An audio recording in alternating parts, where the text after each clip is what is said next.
Assalamualaikum warahmatullahi wabarakatuh.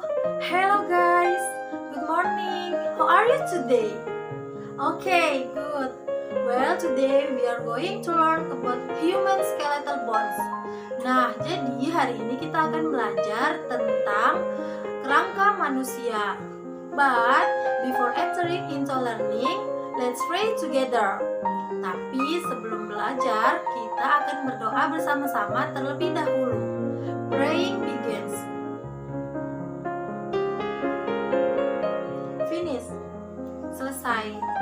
Well, here anyone now? Why we can stand tall? Nah, adik-adik ada yang tahu nggak kenapa kita dapat berdiri tegak? Okay, that's right. We can stand upright because in our bodies there are bones constitute human skeleton.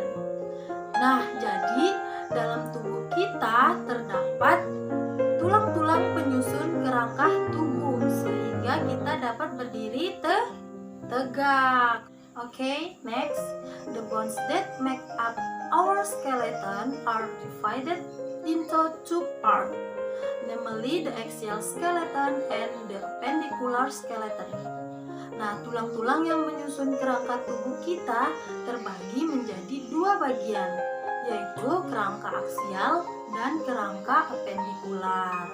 The axial skeleton include 80 bones in humans, while the appendix skeleton consists of 126 bones. Nah, kerangka aksial mencakup 80 tulang pada manusia, sedangkan kerangka appendikular terdiri dari 126 tulang. Okay. The first in axial framework. Nah, yang pertama yaitu kerangka aksial. The axial skeleton serves to protect organs and maintain posture. Nah, fungsi dari kerangka aksial ini yaitu untuk melindungi organ dan memelihara postur tubuh. Okay, now the axial bones is divided into three parts, namely. Nah, tulang aksial ini terbagi menjadi 3 bagian, yaitu skull bones atau tulang tengkorak. The skull bones are composed of 22 bones joined together, except for the jaw. These bones play a role in shaping the human head and protection internal organs, such as the brain and eyes. Nah, tulang tengkorak ini terdiri dari 22 tulang yang disatukan, kecuali rahang atau mandibula. Tulang-tulang ini berperan dalam membentuk kepala manusia dan melindungi organ dalam seperti otak dan mata. The part of the skull consists of the cranium, mandible, and maxilla. Nah, bagian-bagian pada tulang tengkorak terdiri dari kranium, mandibula, dan maxilla. Okay, the second atau yang kedua adalah spine. Spine adalah tulang belakang.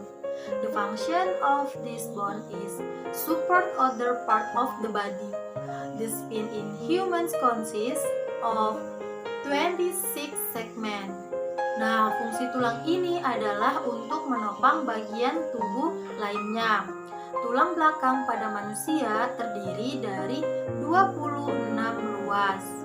The part of the spine are distinguished by their location. Nah, bagian-bagian pada tulang belakang dibedakan berdasarkan lokasinya. Yang pertama ada neck atau leher, itu tersusun dari 7 segmen atau 7 ruas. Yang kedua ada case atau dada, itu tersusun dari 20 segmen atau 12 ruas. Lalu yang ketiga ada waist atau pinggang, itu tersusun dari 5 segmen atau 5 ruas. Lalu ada sacrum atau tulang kelangkangan. Nah, itu tersusun dari 1 segmen atau 1 ruas. Dan yang terakhir yaitu tailbone atau tulang ekor, terdiri dari 1 ruas juga. The thigh atau yang ketiga yaitu ribs and centrum atau tulang rusuk dan tulang dada. ribs and case served to protect the heart and lung organs. The ribs are joined by the sternum because they are connected by cartilage named costa. Nah, tulang rusuk dan tulang dada berfungsi untuk melindungi jantung dan organ paru-paru. Tulang rusuk disatukan oleh tulang dada karena dihubungkan oleh tulang rawan yang disebut costa. Okay, next part 2. Appendix framework atau rangka apendikular. The main function of the appendicular skeleton is a body mover. The bones include in the appendix skeleton include, yaitu fungsi utama rangka apendikular adalah sebagai penggerak tubuh.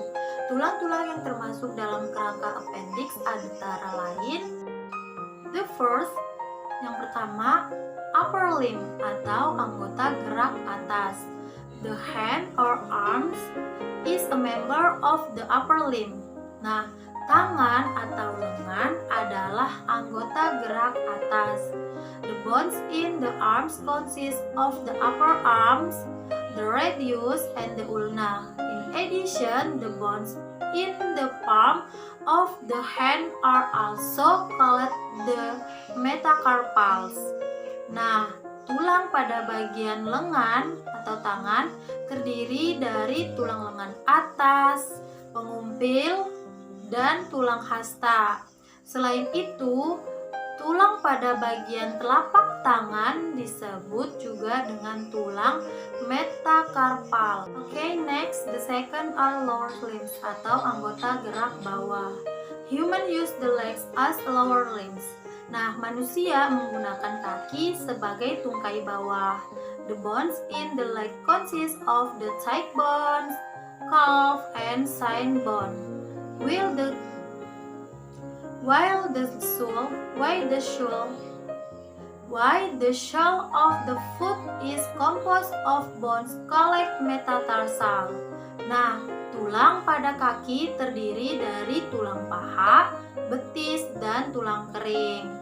Sementara pada telapak kaki tersusun dari tulang yang bernama metatarsal. The third are pelvic girdle, atau yang ketiga adalah tulang panggul. Pelvic bone or pelvic bristle serve to connect the legs with an axial skeleton. Nah, tulang panggul atau tulang panggul gelang berfungsi untuk menghubungkan kaki dengan kerangka aksial. The part of the pelvic consists of, bagian-bagian pada tulang panggul terdiri atas two breastbone atau dua tulang tongkang, two pelvic bone atau dua tulang panggul, two bone sitting atau dua tulang duduk, and two pubic bone atau dua tulang kemaluan. Okay, that was the material about the human skeleton. Now you understand what the part of the human skeleton are and what is the reason why humans can stand up straight. Nah, baik, itu tadi materi tentang kerangka manusia. Sekarang sudah paham kan apa saja bagian-bagian dari kerangka manusia dan apa alasan kenapa manusia dapat berdiri tegak? Okay, for study material at home, please all of you do this question at the end of video. Nah, untuk bahan belajar di rumah, silahkan kalian mengerjakan soal-soal di akhir video. Okay, thank you and see you next video. Terima kasih dan sampai jumpa di video selanjutnya. Bye-bye.